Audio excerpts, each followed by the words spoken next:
The question is, D is a point on side BC of triangle ABC such that AD is equals to AC. Then show that AB is greater than BD. अब हमें given क्या है कि एक triangle है ABC and D is a point on side BC.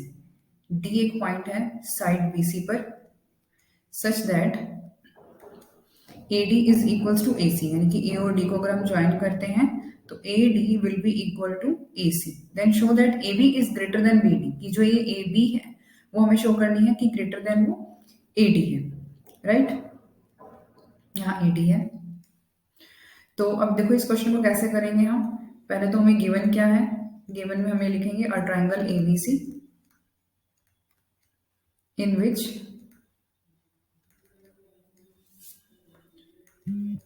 D is a point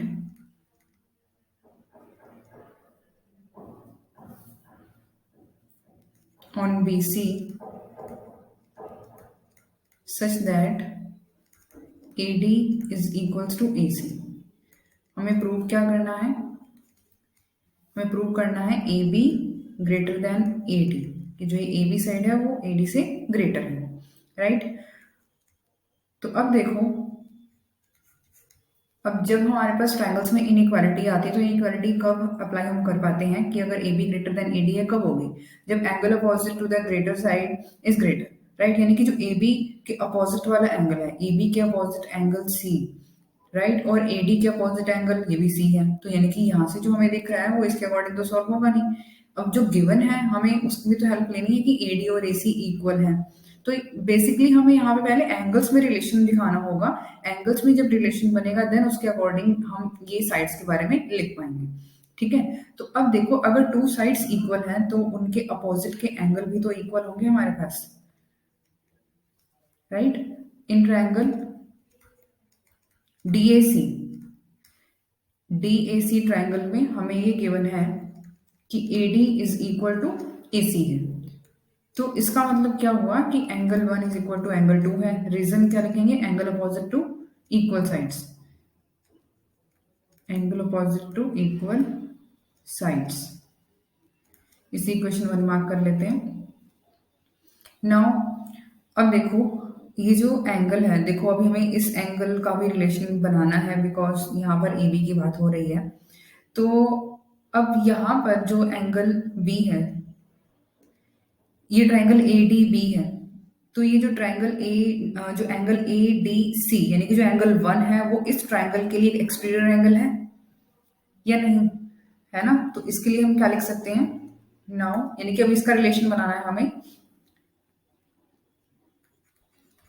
angle ADC is exterior angle for triangle ABD. तो हमें ये पता है कि जो एक्सटीरियर एंगल होता है वो अपोजिट इंटीरियर के सम के इक्वल होता है. मींस दिस एंगल, अगर मैं इसे 4 मार्क करूं, ये एंगल 3 और एंगल 4 के सम के इक्वल होगा, राइट? यानी कि जो एंगल 1 है will be equal to angle 3 plus angle 4.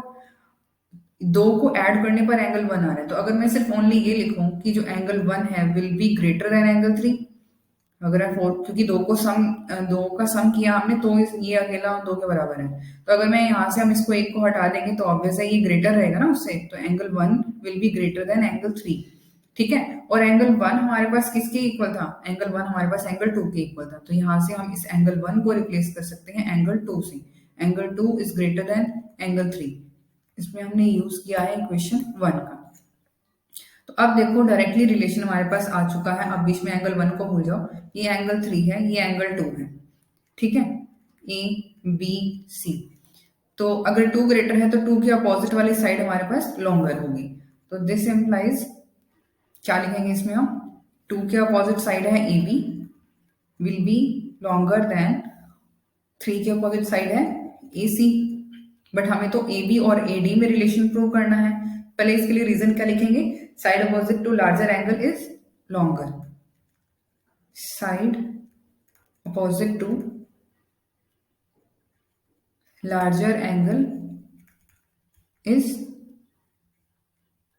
Longer. अब हमें तो प्रूव करना था AB ग्रेटर देन AD. तो अब यहां से हमें ये भी पता है कि AB और AD और AC तो इक्वल थे, तो हम इस AC की जगह पे AD लिख सकते हैं. A B is greater than A D, because हमें ये गिवन है। तो इस टाइप से इसे हमें प्रूव करना है। Thank you.